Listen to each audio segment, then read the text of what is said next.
Hello guys, welcome back to my channel Pallavi tarot 666। और मैं हाजिर हूँ एक रीडिंग को लेके जिसका टॉपिक है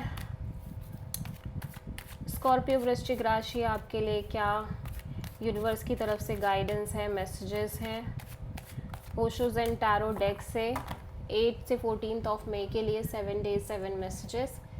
जनरल मैसेजेस रहेंगे, सारे मैसेजेस रेजोनेट नहीं करेंगे। जो भी रेजोनेट करे उन्हें रख लीजिए, जो नहीं करा उन्हें सिंपली छोड़ना है। अगर आप पर्सनल सेशन लेना चाह रहे हैं तो कांटेक्ट कर सकते हैं, नंबर से सारी डिटेल्स मिल जाएगी। पर्सनल रीडिंग पेड है एंड आप मुझे मेरे इंस्टाग्राम अकाउंट पल्लवी टैरो 666 पर भी फॉलो कर सकते हैं। उसका लिंक डिस्क्रिप्शन बॉक्स में अवेलेबल है। मैं वहाँ पर डेली वीडियोज़ अपलोड करती हूँ आपके रिलेशनशिप, लव लाइफ और करियर के लिए। और अगर आप टैरो कार्ड रीडिंग सीखना चाह रहे हैं तो भी कांटेक्ट कर सकते हैं, नंबर से ही सारी डिटेल्स मिलेगी। सो स्कॉर्पियो, देखते हैं आपके लिए यूनिवर्स की तरफ से क्या गाइडेंस मैसेजेस हैं 8 to 14 ऑफ मई के लिए। 8 को क्या है आपके लिए स्कॉर्पियो? पहला कार्ड है स्लोइंग डाउन। यूनिवर्स कह रहा है कि थोड़ा सा आपको एक रैशनल एनर्जी है अभी आपकी, जो आप एक इम्पल्सिव एटीट्यूड लेके चल रहे हो, बहुत इम्पेशेंट हो रहे हो, आपको अपनी एनर्जीज़ को थोड़ा सा स्लो डाउन करने की नीड है। हो सकता है आप लगातार किसी सिचुएशन में एक वेटिंग पीरियड में रह रहे हो और आप इस समय बहुत ज़्यादा इम्पल्सिव, इम्पेशेंटली एक्शन ले रहे हो, कुछ डिसीज़न ले रहे हो, जो ऐसे डिसीज़न हो सकते हैं जो आगे चल के आपको थोड़ा सा कॉन्फ्लिक्ट आपकी लाइफ में क्रिएट कर सकते हैं या स्ट्रेस क्रिएट कर सकते हैं। सो यूनिवर्स कह रहा है कि आपको थोड़ा सा स्लो डाउन होने की ज़रूरत है। स्लोनेस और कंटिन्यूटी के साथ चीज़ें बेटर की तरफ ही बढ़ती हैं, ठीक है। 9 ऑफ मई के लिए है गिल्ट। किसी तरह का एक फ्रस्ट्रेशन, एक गिल्ट आपको पैदा हो रहा है, ठीक है। बट यूनिवर्स कह रहे हैं कि ऐसा हो सकता है कि बिकॉज ऑफ स्लोनेस और because of this like constant conflict और लाइक ऑब्स्टैकल्स एंड चैलेंजेस, आपको किसी तरह का कोई गिल्ट, कोई प्रेशर आप ले रहे हो। बट ऐसा कहीं ना कहीं मैं यही कहूँगी कि आपको समझना चाहिए कि यूनिवर्स के लॉ के हिसाब से ही सारी चीज़ें आगे बढ़ रही हैं। डेस्टिनी और कर्मा का बहुत बड़ा रोल होता है।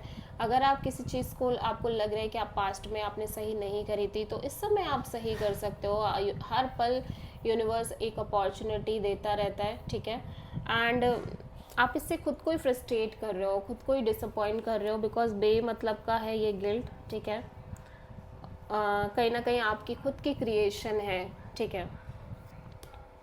10th को है इनोसेंस। सो आप प्योर जॉय एक्सपीरियंस कर रहे हो 10th को। ऐसा लग रहा है आपको, आप यूनिवर्स कहीं ना कहीं आपको कह रहा है कि without any burden, without any pressure, without any judgements, और लाइक बहुत सारी चीज़ों को सोचे बिना आप लगातार अगर प्रेजेंट मोमेंट में जीने की कोशिश करोगे, देन आपको फील होगा कि नेचुरली, स्लोली एंड ग्रेजुअली सब कुछ आपके फेवर में जा रहा है, क्योंकि आपने स्ट्रेस लेना बंद कर दिया, आपने चीज़ों को कंट्रोल करना बंद कर दिया, आपने यूनिवर्स का जो फ्लो है उस फ्लो को मेंटेन किया, और without any controlling, without any interference आपकी लाइफ में लाइक ब्यूटीफुल एनर्जी जनरेट हो सकती है। आप बिल्कुल चाइल्ड लाइक एनर्जी की तरह जी सकते हो और सब कुछ डीपली डीपली एक्सपीरियंस कर सकते हो। 11th को है राइपनेस। तो ऐसा लग रहा है 11th ऑफ मई को कहीं ना कहीं ऐसा यूनिवर्स कह रहा है कि अगर आप फ्लो में रहते हो तो वो टाइम जल्दी आ गया है जब चीज़ें आपके फेवर में हो रही हैं, ठीक है। जब यूनिवर्स आपको अपने लाइक मिरेकल्स दिखाने शो करता है, आपको ये फील होगा कि आपकी लाइफ में सब कुछ खुद ब खुद चल के आ रहा है, खुद ब खुद चीज़ें आपके लिए आगे बढ़ रही हैं, आप खुद ब खुद एक ग्रोथ की तरफ बढ़ रहे हो, आपको बहुत ज़्यादा चीज़ों में फोर्स नहीं करना पड़ रहा है, बहुत ज़्यादा चीज़ों को कंट्रोल नहीं करना पड़ रहा है। और वो भी तभी होगा जब आपका अंदर से वो जो एक फोर्स और एक कंट्रोल है वो छूट जाएगा ना, तब चीज़ें अपने आप ग्रो कर रही हैं स्कॉर्पियो। 12th को है पोस्टपोनमेंट। ऐसा लग रहा है कि आप लगातार आप चीज़ों को डिले कर रहे हो, लगातार चीज़ों को पोस्टपोन कर रहे हो, कुछ चीज़ें हैं जिनको अवॉइड कर रहे हो सकता है वो काम, वो एक्शन आपको अभी लेने हैं, करंट में लेना है, उनका जो महत्व है, उनकी जो इम्पोर्टेंस है वो प्रेजेंट में ही है, बट आप लगातार चीज़ों को डिले कर रहे हो।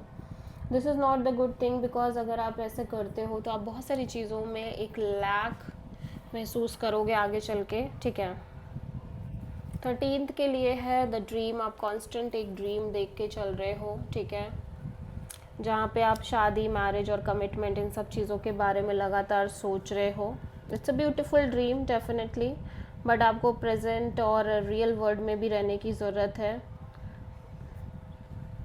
लास्ट है going with the flow. Universe आपको go with the flow kind of energy में रहने को कह रहा है और इसी एनर्जी के साथ आगे बढ़ने को कह रहा है। बिकॉज ऑफ दिस एनर्जी आपको जो चाहिए, आप जो ड्रीम्स देख रहे हो वो सारे पूरे होंगे, but you have to be in this energy like go with the flow.